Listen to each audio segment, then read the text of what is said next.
The congressional hearing room buzzed with anticipation as high-profile journalists, legal analysts, and political staffers filled every seat. The air was thick with tension, the kind that only arrives when history is about to be made. Bright camera lights bathed the ornate chamber in a relentless glow, broadcasting the moment lived to millions of viewers across the country. The hearing was part of an ongoing investigation into the alleged mishandling of classified documents, and the man at the center of the storm had finally arrived to testify. Former President Donald J. Trump *He entered with his characteristic swagger, flanked by a battalion of attorneys, political allies, and security. A smug smile curled at the corners of his lips as he surveyed the room, nodding toward sympathetic Republicans while casting smirks at the Democrats. Seated across the aisle, whispers rippled through the crowd as Trump took his seat, adjusted his microphone, and prepared to deliver another round of bombastic denials. But not everyone in the chamber was caught up in his performance.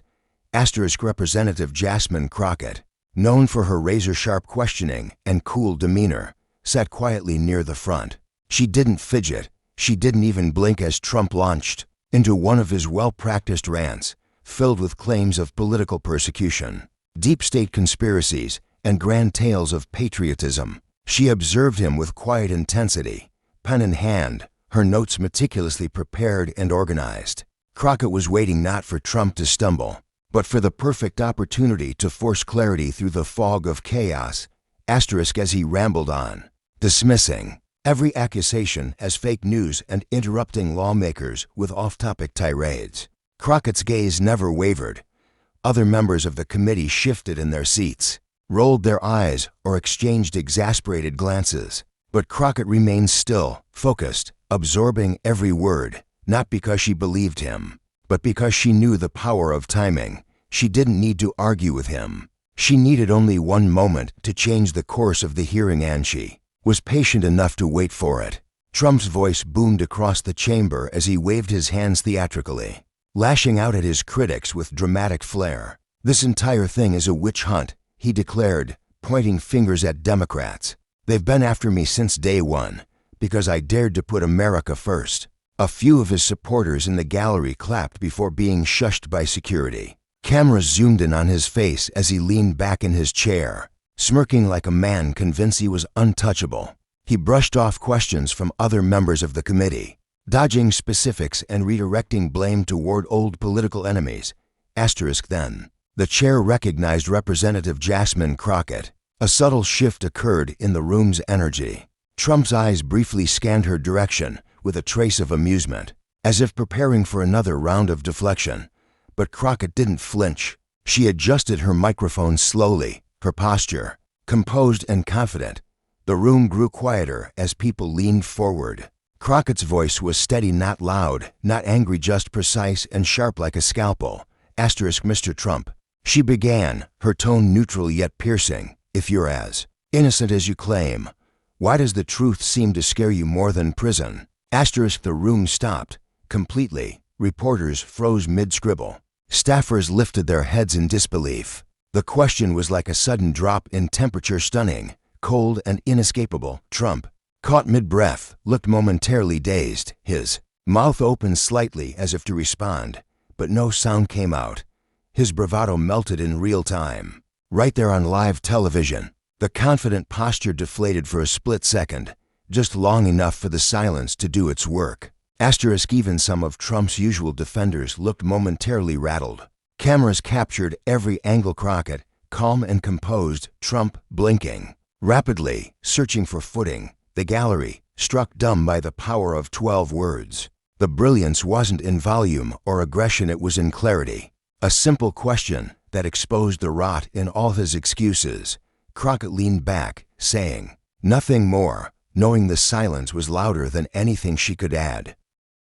Within minutes of the exchange, the clip of Jasmine Crockett's question shot through the internet like lightning. News networks cut away from other coverage to replay the moment on loop, each anchor using words like devastating, surgical, and historic. On cable panels, seasoned commentators, many of whom had covered Trump for nearly a decade, agreed on one thing: they had never seen him left so visibly speechless.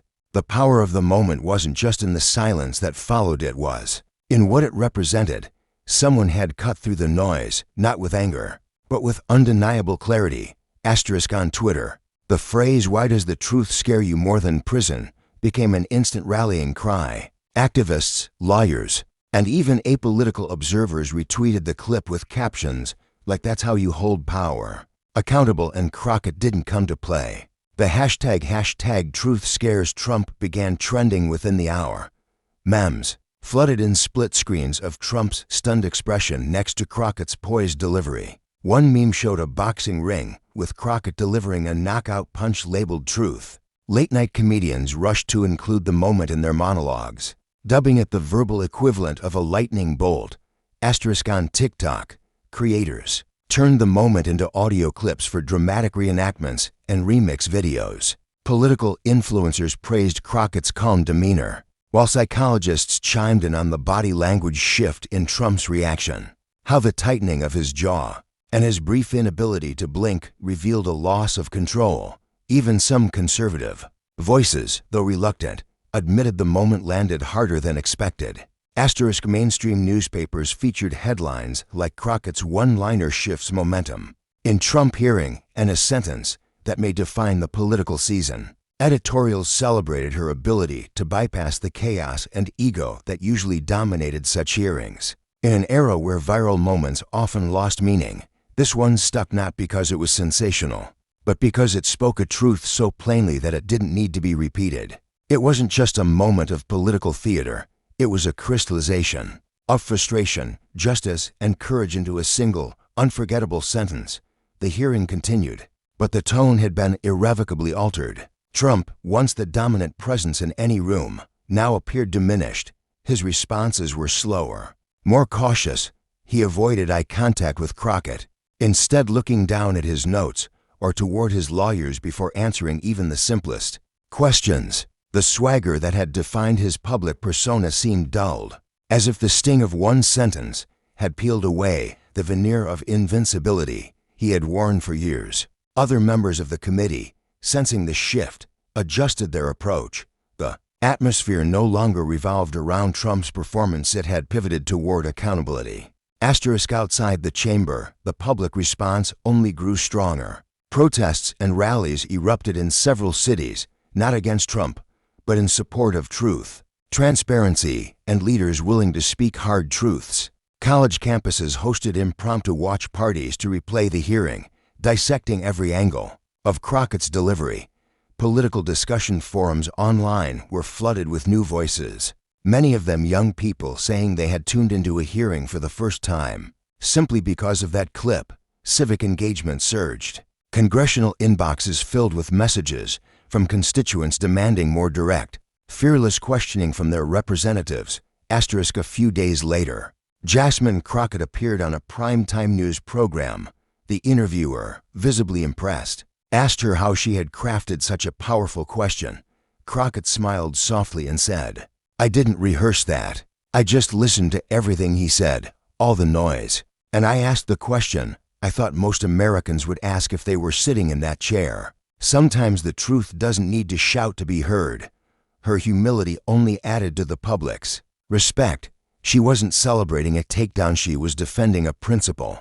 Asterisk in the weeks that followed, her words were etched into political history. Pundits compared the moment to other iconic congressional confrontations, and historians noted how rare it was to witness such composure in real-time politics. Educational institutions began referencing the exchange in civics and debate classes as a case study in rhetorical precision and moral clarity.